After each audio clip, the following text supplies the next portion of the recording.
बातमी नागपुरातून। नागपुरातील उपमुख्यमंत्री एकनाथ शिंदेंच्या बंगल्याबाहेर पहिल्यांदाच आईच्या नावासह पाटी लागली आहे। इतर मंत्र्यांच्या बंगल्याबाहेर आईच्या नावासह पाटी लावली जाणार आहे। दरम्यान नागपुरात हिवाळी अधिवेशनाची तयारी अंतिम टप्प्यात आली आहे।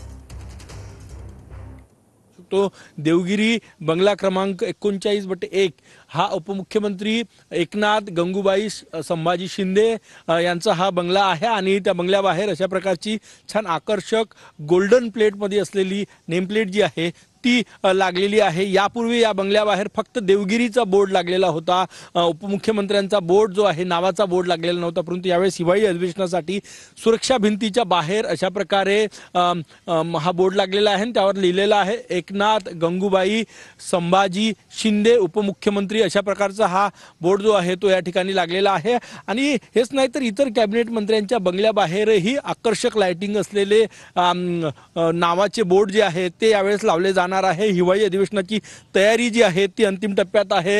हा बंगला पूर्वी तत्कालीन उपमुख्यमंत्री देवेंद्र फडणवीस यांना होता, परंतु यावेळेस हा आता एकनाथ शिंदे यांना मिळालेला आहे आणि सुरक्षा भिंतीबाहेर अशा प्रकारचा बोर्ड जो आहे तो आपण बघू शकतो। 16 तारखेपासून नागपुरात हिवाळी अधिवेशन सुरू होणार असल्याची माहिती आहे। त्या पार्श्वभूमीवर सार्वजनिक बांधकाम विभागाकडून युद्ध पातळीवर अधिवेशनाची तयारी सुरू आहे। मंत्र्यांच्या बंगल्याबाहेर म्हणजे सुरक्षा भिंतींच्या बाहेर मंत्र्यांच्या नावाच्या फ्लेट जे आहे त्या लावलेल्या आहे।